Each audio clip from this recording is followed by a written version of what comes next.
I am Miss Andrea. And I'm Miss Mere. And welcome to Tea Time.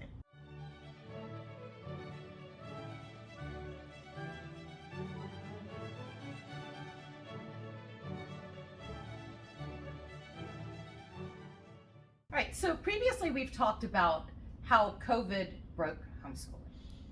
Yes. So let's talk today about how can we fix that. Okay, so when COVID broke homeschooling, everyone said, okay, our kids are in public school and now they're doing this hybrid thing online, and they started calling it homeschooling. And I was like, no, that's COVID schooling. And I shortly after realized that also homeschoolers were also COVID schooling. Right. Because nobody was getting to school the way they were used to schooling. So what COVID schooling is it's COVID time. And with everybody at home and you're doing all of your lessons on a computer. The way you during school has been disrupted. You're not going into the classroom. Homeschoolers are not going into co-ops. You're not going to the museum. You're not going to the Heritage Center to get science classes. Nobody is doing school the way they're used to doing it.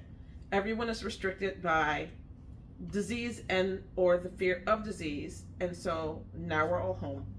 We're not homeschooling. We are COVID schooling. Right. Yes? Yes. Yes. Okay. So, and that kind of led to two things happening. Mm-hmm. First is largely a miscommunication about what homeschooling is. And through that miscommunication of what homeschooling is, because everybody's like, well, we're taking school at home. That must be homeschooling. That's not homeschooling. The message boards, they're like, when do I get a homeschool desk? And I'm like, go throw a blanket over your table and build a fort? I don't know.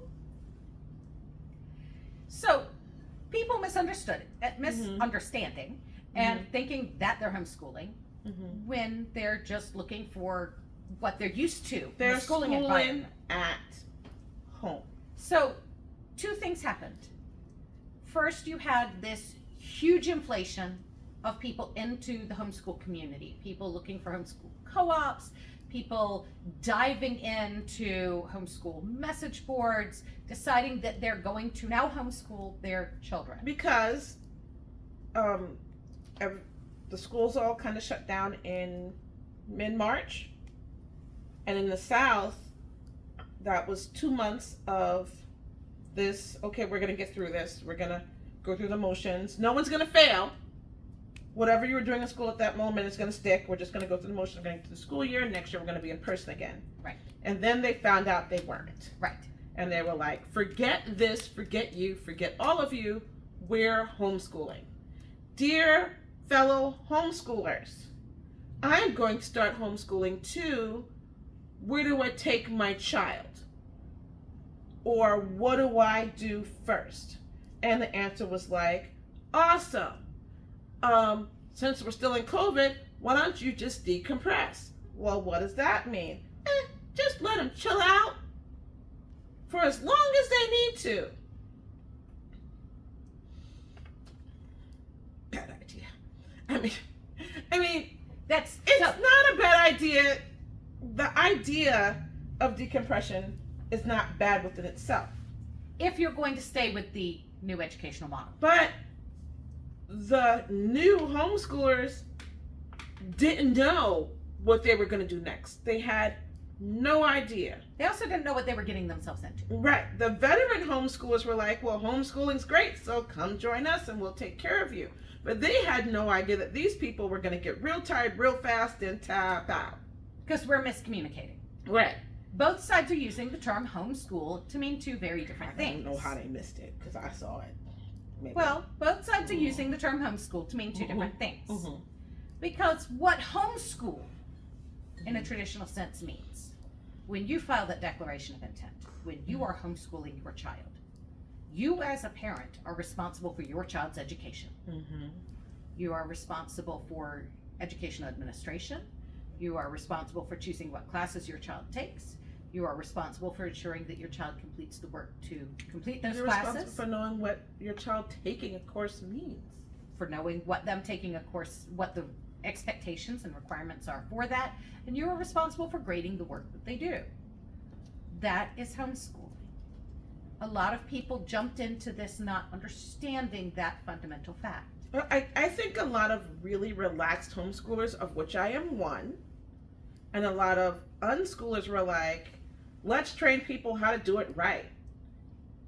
Let's just take the year off, get all of that school mess out of their system, and now we can homeschool.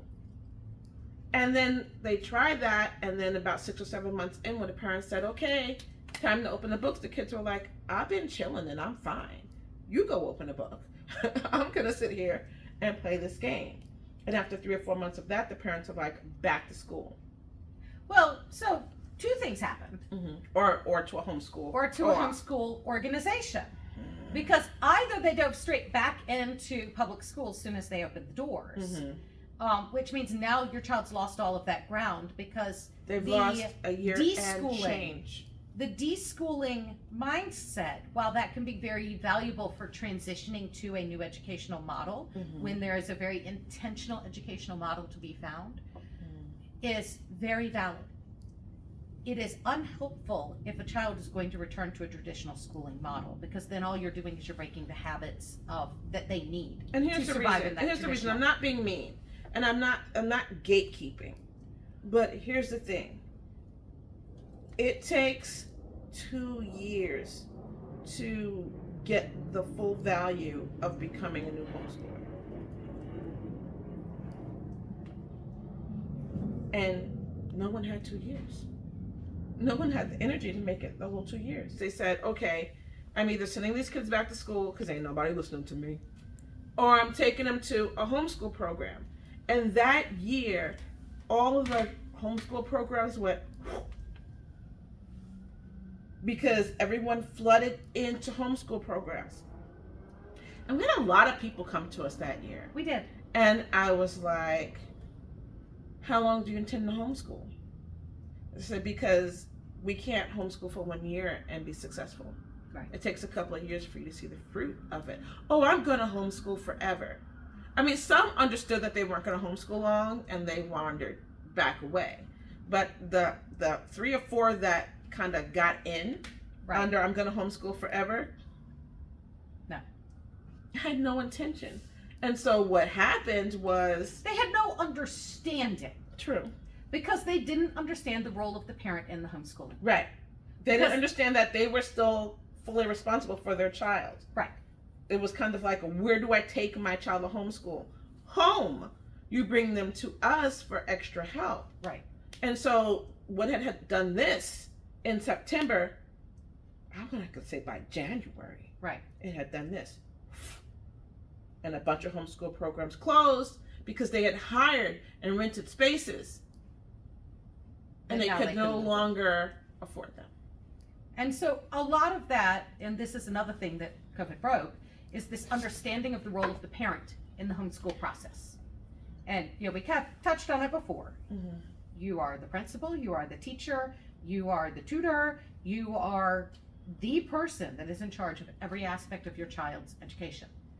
I think that probably the biggest misunderstanding is a lot of parents who say, those roles belong to my child. They are going to be self-taught.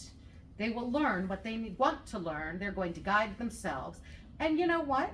Once a child is trained how to do that properly, that can be an Children can be extremely magical beings. Absolutely. That can be an excellent educational model once they have the skill set to do discipline. But you have to be able to produce some work showing that you know things. You have to be instructed in how to learn something properly. You don't just go watch Try Not to Laugh videos on YouTube and suddenly magically have a body of knowledge. It's not how that works. Because kids just start making decisions based on what they think they know, and they haven't learned things through the proper channels, so they don't really have all the full information. we just have to fix the parental role. And I want to say in homeschooling, but part of my brain says period. Right. Because honestly, the basic underlying secret to educational success is parental involvement. Doesn't matter where your kid's at school. I mean, my kids are giant nerds because my husband and I are giant nerds. Yep. The educational culture in the house is going to determine how successful a child will be in an educational sphere. You can't be disconnected from education and expect your children to learn. And that's true even In when the your home. child's in a traditional school. Yeah. But doubly true at homeschooling because now you're the only influence. Because what we've done, and the breaking is in that homeschoolers no longer agree. Right. There's a traditional old homeschoolers, oh, those old gray haired homeschoolers are trying to teach me. Look, I just squirreled off because I touched my hair. That's okay. But, yeah, that. So my question would be then, what steps can we take as a community of homeschoolers to fix these specific issues, to target these issues? What I feel like I need to do, what I feel like we need to do is go back to what I did 10, 15 years ago. And when a homeschooling family wanted to speak to me, when a homeschooling family wanted help, I'd say, Mom, or Dad, or whoever was in charge of homeschooling, I'm working with you, and you're working with your kid. Because if we can get Mom in a full understanding of what her role really is, and if she's even in a place to do it. Parental involvement, working directly with the parent. So I feel like what we need to do, what I can do, is work directly with parents when they come in and say, I want to homeschool. Can you take my child and homeschool them? I just need to level set. I need to work directly with the parent. I spent many years counseling only the parent and not working with the child because I feel like the most important part of homeschooling is the parent-child relationship. If I can get that ingrained in the parent and then get the responsibility ingrained with the parent, then I feel like now I can have access to the child without being made responsible for the child. The parent will still keep that responsibility. And I think that extends to the rest of the homeschool community. Is, if we're looking at things that the homeschool community can do to address the areas that COVID schooling broke. As a community, we need to stop offering to educate parents' children for them. I see on message boards where everybody wants to start a homeschool group and just bring me your children and I'll teach them. That's not a homeschool group, that's a micro school. Well, what that is parents who want to homeschool but need the finances. And so if you're homeschooling other people's kids because you need the money, that's the wrong motivation anyways. Right. And that's not going to wind up being a successful for anybody, your child, that child, those parents, none of it. Right. So we need to kind of all be on the same page. We need to all be speaking the same language. We need to understand that the term homeschooling means that the child's parent or guardian is the one that is in charge of their education. This kind of parental responsibility, it doesn't really matter what your educational philosophy is. I'm a very relaxed homeschool parent. I'm pretty hands-off with my kids' education in a lot of ways, but at the end of the day, I understand that what my children accomplish is still my responsibility to make sure that they see that through. At the end of the day, I have to make sure that my children still actually learn the thing and can demonstrate to other people that they know the thing, regardless of how they got there. So whether you are a strict traditionalist, whether you are a classically minded educational philosophy person, whether you believe more in child student-led education, in every type of educational philosophy, there's a role for parent involvement. And the parent involvement is gonna be your biggest indicator of success down the road.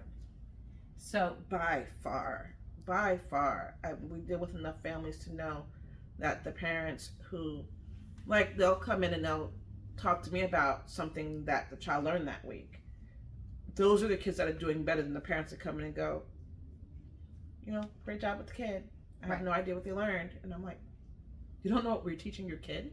And you're a homeschooler and you're okay with that? Now, I love all my parents and I understand that each person is where they need to be. I just think to have long-term success with these kids that the parent has to find a space to dig in there. Now, I personally, when my children hit middle school, said, and now 15 years ago, said, I have to make the decision to be the parent or the teacher right now. Right. Because our responsibility is starting to wane. So there is a time for stepping back and let someone else take the reins and play bad guy, but still as the parent, you still need to be right behind them. Yeah, because you can absolutely have your child taking classes.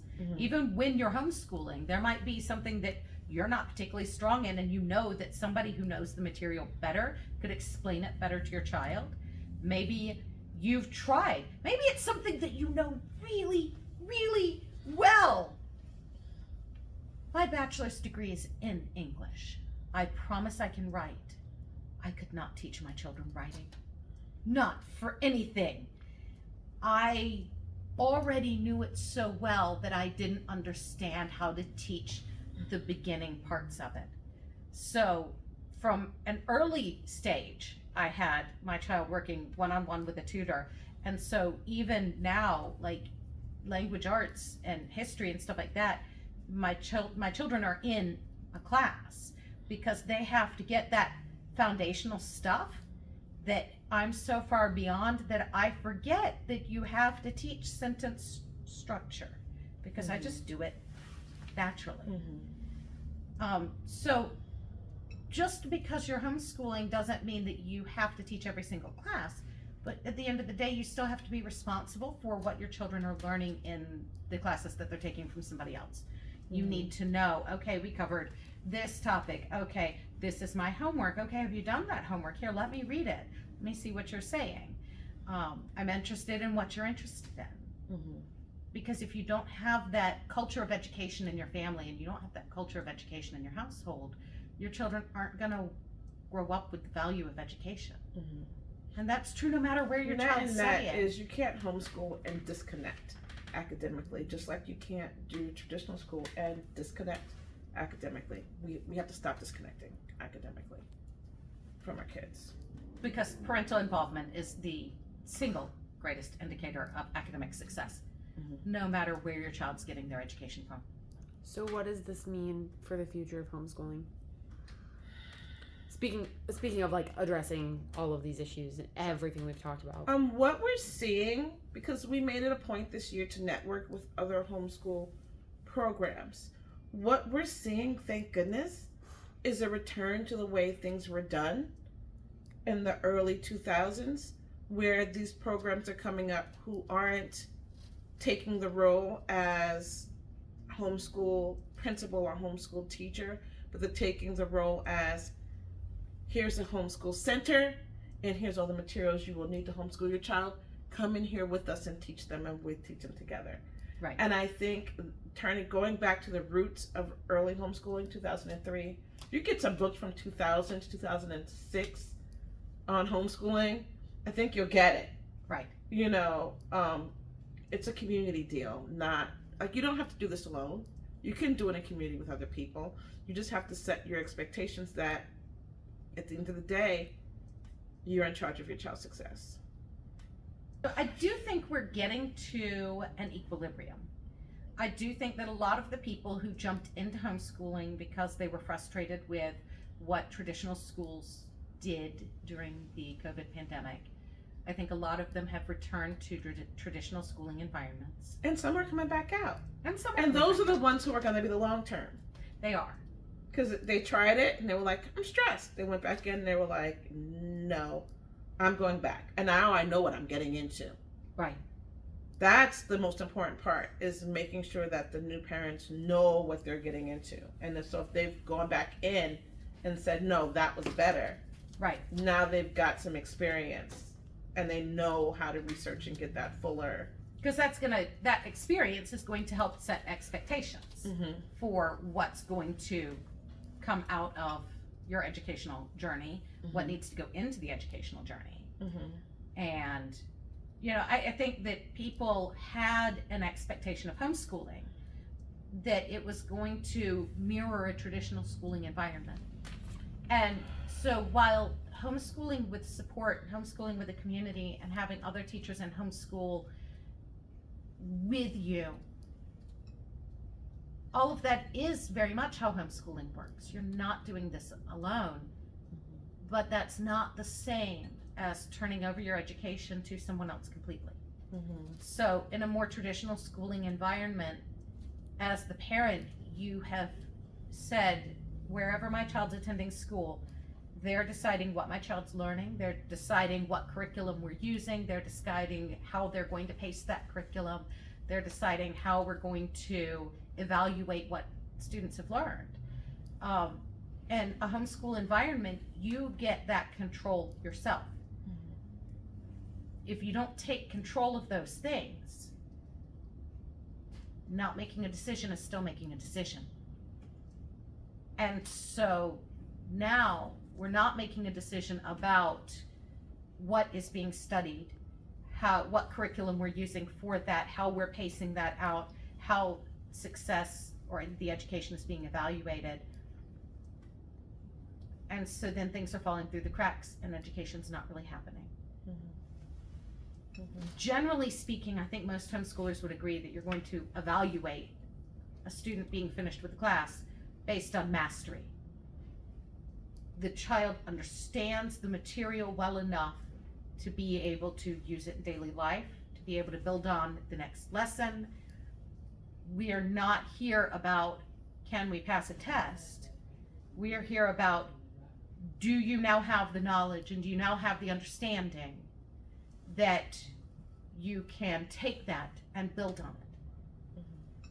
And so that does tend, I mean, it's those kinds of differences between a traditional schooling mindset and a homeschooling mindset. And so I think that fixing what COVID broke is setting those expectations so you understand those differences. So if you enjoyed this video, we hope that you'll like it, you'll subscribe to our channel, and you'll share it with your friends. Also, visit us in the comments down below because we'd love to answer your questions if you have any. Thanks, and until next time.